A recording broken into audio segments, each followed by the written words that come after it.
Good day, sir. My name is Rajan, and this is our report for Chapter 14. So, the Philippines-American War was major conflict that took place between 1899 and 1902. It began after the United States took control of the Philippines from Spain following the Spanish-American War. Filipinos who had just declared their independence in 1898 believed they won the freedom. They intended to make the Philippines an American colony. This disagreement led to a violent war between Filipino revolutionaries and American forces. The Benevolent Assimilation Proclamation. Before the war, U.S. President William McKinley issued the Benevolent Assimilation Proclamation.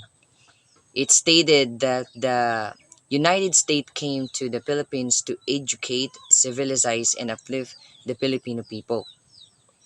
But to the Filipinos, this was just a polite way of saying that the Americans wanted to rule the country. When the Americans began to occupy more areas, Filipino leaders like Emilio Aguinaldo and Antonio Luna saw this as a betrayal of the independence they had fought against Spain. The start of the war. Tensions finally exploded on February 4, 1899, when a Filipino soldier was shot by an American sentry at the bridge of San Juan del Monte, Manila. This single gunshot became known as the shot that started the war. Both sides immediately began fighting. The Filipino army was brave but poorly armed, while the American had more rifles and better supplies. The Americans launched their drive to the north, attacking strongholds of Filipino forces led to by General Luna. Despite the bravery of Filipino troops, especially at battles such as Bagbag and Pasong Tirad, they were eventually defeated. At Pasong Tirad, General Gregorio del Pilar became a national hero for sacrificing his life to protect President Aguinaldo's retreat. The Americans then conquered other regions like the Visayas and Mindanao.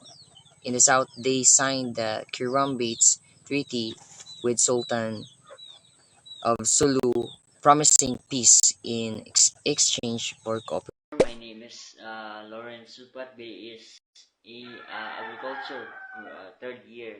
We continue to report the chapter 14. So the ship of guerrilla welfare, after many defeats in open battles, Filipino forces changed their strategy. They began using guerrilla welfare, attacking Americans in small surprise encounters. However, the Americans responded with brutal tactics, burning buildings, killing civilians, and imprisoning suspected rebels. Despite their courage, the Filipinos faced starvation, disease, and a lack of resources. This condition weakened the resistance. The capture of Aguinaldo and end of the war on March 23, 1901, Emilio Aguinaldo was captured by American forces in Palanan, Isabela. He later swore allegiance to the United States and argued another Filipinos to stop fighting. With their leader gone and most forces defeated, the war officially ended on July 4, 1902, when U.S. President Theodore Roosevelt declared peace. However, resistance continued in some Muslim areas and the Cordillera region for several more years. Results of significance: the Filipino-American War caused great suffering. Over 200,000 Filipino civilians died from war, hunger, and disease, but the conflict also proved the Filipinos determined to fight for freedom. Although the Philippines fell under American control, this war strengthened the sense of nationalism and became a reminder that Filipinos would never stop striving for independence, a goal finally achieved in 1946.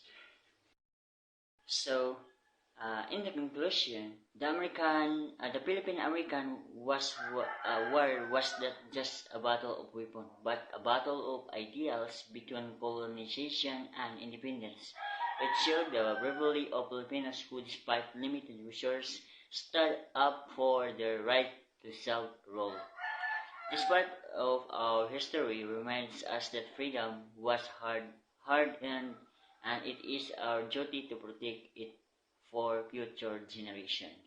Thank you, sir.